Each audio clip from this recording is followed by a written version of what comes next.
ನನ್ನಂತ ಹುಡುಗನಿಗೆ ನಾನು ಬೆಳಗ್ಗೆ ಎದ್ದು ರಗ್ನ ನೀಟಾಗಿ ಮಡ್ಚಿಟ್ಟು ಇವತ್ತಿನ ದಿನಾನ ನಾನು ಸ್ಟಾರ್ಟ್ ಮಾಡಿದೆ. ಅಲ್ಲಿಂದ ನಾನು ಹೋಗಿ ಡೈಲಿ ನಿತ್ಯ ಕರ್ಮನ ಮುಗಿಸ್ಕೊಂಡು ಬಂದೆ. ಅಮ್ಮ ಸಂಡ್ಗೆ ಇಕ್ಕಿದ್ರು, ನನ್ಗೆ ತಿನ್ನಕ್ಕೆ ಅಂತ ಸ್ವಲ್ಪ ಮಡಗಿದ್ರು. ಅದನ್ನ ನೀಟಾಗಿ ನನಗೆ ರೆಡಿ ಮಾಡ್ಕೊಟ್ಮೇಲೆ ಅದು ಈ ತರ ಕಾಣಿಸ್ತಾ ಇತ್ತು. ಅದನ್ನ ಟೇಸ್ಟ್ ಮಾಡಿದೆ, ತುಂಬಾ ಚೆನ್ನಾಗಿತ್ತು. ಅದಾದ್ಮೇಲೆ ಅಮ್ಮ ನನಗೋಸ್ಕರ ತಿಂಡಿನ ರೆಡಿ ಮಾಡಿದ್ರು. ನಾನ್ ತಿಂಡಿನ ತಿನ್ಕೊಂಡು ಕೂತಿದ್ದೆ. ಅಮ್ಮ ಬಂದು ದೇವ್ರ ಮುಂದೆ ಇಟ್ಟಿರೋದು ಅಂತ ಇದನ್ನ ನನ್ನ ಕೈಗೆ ಕಟ್ಟಿದ್ರು. ಅಲ್ಲಿಂದ ನಮ್ ಚಿಕ್ಕಪ್ಪನ ಮನೆಗೆ ಹೋಗಿ ಅಲ್ಲಿ ಮಾತಾಡಿಸ್ಕೊಂಡು ನಾನು ಡೈರೆಕ್ಟ್ ನಮ್ಮ ಹಾಸ್ಟ್ಲಿಗೆ ಬಂದೆ. ಇದೇ ನಮ್ ರೂಮು.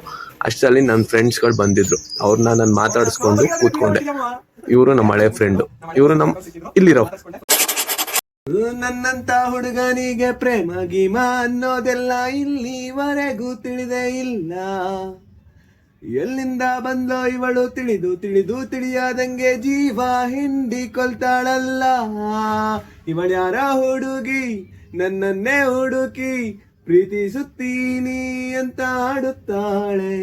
ಹತ್ತಿರ ಬರದೆ ದೂರನೂ ಇರದೆ ಕಣ್ಣಿಗೆ ಕುಕ್ಕಿ ನನ್ನ ಕಾಡುತ್ತಾಳೆ. ಯಾರೋ ಕಣ್ಣಲ್ಲಿ ಕಣ್ಣಾನಿಟ್ಟು ಮನಸ್ಸಿನಲ್ಲಿ ಮನಸ್ಸಾನಿಟ್ಟು ಇಲ್ಲೇ ಇದ್ದು ಹೋದೋಳ್ಯಾರೋ. ನಾನೇನ್ ದೊಡ್ಡ ಸಿಂಗರ್ ಅಲ್ಲ, ನನಗೆ ಹೆಂಗ್ ಬರುತ್ತೋ ನಾನು ಹಂಗೆ ಆಡಿದ್ದೀನಿ. ಹೆಂಗಿದೆ ಅಂತ ಕಮೆಂಟ್ ಮಾಡಿ ಅಂತ ಹೇಳ್ತಾ ಇವತ್ತೊಂದು ದಿನನ ಇಲ್ಲಿಗೆ ಮುಗಿಸ್ತಾ ಇದ್ದೀನಿ.